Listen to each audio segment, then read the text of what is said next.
Bien, bonjour à toutes et à tous et bienvenue au comptoir F1. Aujourd'hui, nouvelle vidéo news.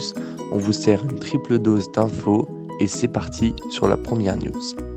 On commence tout de suite avec une news introductive puisque vous l'avez peut-être vu, mais le GP de Mexico a été reconduit dans le calendrier de la Formule 1 jusqu'en 2025. Donc ça va faire quand même pas mal de Grand Prix tout simplement sur le continent américain dans les prochaines saisons. Mais c'est plutôt une bonne nouvelle. Et pour cette deuxième news, nous allons parler d'Alpine F1 Team et dans la continuité de notre vidéo réaction au Grand Prix d'Austin, car cela fait suite au crash entre Stroll et Alonso. Cette fois, c'est l'écurie Haas qui avait porté plainte contre Alpine pour une voiture jugée illégale d'après eux, en raison du rétro perdu lors de la course à la suite de ce crash. Alpine a évidemment fait part de son mécontentement à la FIA par l'intermédiaire d'Alan Perman, leur directeur sportif. L'écurie basée à Enstone a fait valoir 3 grands points à la FIA, comme quoi la voiture n'a pas été déclarée illégale en course. La 522 n'a également pas été déclarée illégale sous régime de parc fermé. Haas a également déposé son recours 30 minutes trop tard auprès de la FIA. Cela redonne donc la P7 au classement général de ce Grand Prix à Alonso. Le paddock a réagi de façon positive à cette annonce de la FIA, car cela ne semblait pas normal qu'une voiture endommagée et ayant fini la course puisse être déclassée alors qu'elle avait été jugée légale. Pour la deuxième news concernant Alpine, c'est le passage en FP1 de Jack Doohan. Il pilotera l'A522 pendant 1 heure avant de la relaisser à Esteban Ocon. Jack Doohan est un jeune pilote de l'Alpine Academy. Bon courage à lui!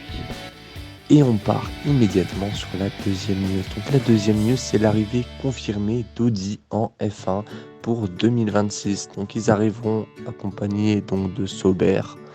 Sauber, donc ils sont déjà en F1 sous le nom de Alfa Romeo. Ils vont rester sous ce nom jusqu'en 2023. On ne sait pas du coup comment ils vont gérer, comment ils vont faire pour les saisons de 2024 à 2026. Comment ça va se passer, sous quel nom ils vont être là, avec quel financement, quelle participation d'Audi, on ne sait pas. On sait juste qu'ils vont être motorisés du coup normalement par Mercedes. Et après, bah voilà, donnez-nous votre avis en commentaire, mais on ne sait pas vraiment comment ça va se passer. On passe tout de suite à la prochaine news. Pour cette news un peu spéciale, on va parler du budget cap et de son dépassement par Red Bull, mais également Aston Martin. Red Bull ont été ceux qui l'ont le plus dépassé avec 2 millions de dollars de dépassement.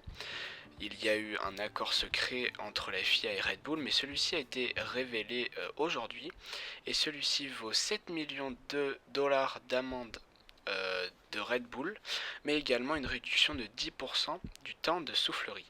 Alors qu'est-ce que 10% de soufflerie en moins? C'est clairement du développement qui sont enlevés à Red Bull. Alors cela peut compliquer la tâche de Red Bull, oui et non, car je vous rappelle qu'ils ont Adrian Newey comme directeur technique, celui qui a fait les meilleures voitures de F1 depuis des années. Donc est-ce que cela va vraiment empêcher Red Bull de jouer la victoire? Seule la saison 2023 et 2024 nous le diront. Aston Martin avait également dépassé ce plafond budgétaire, mais ceux-ci se sont fait pénaliser d'une amende de 400 000 $, mais pas de restriction au niveau de la soufflerie ni de la CFD.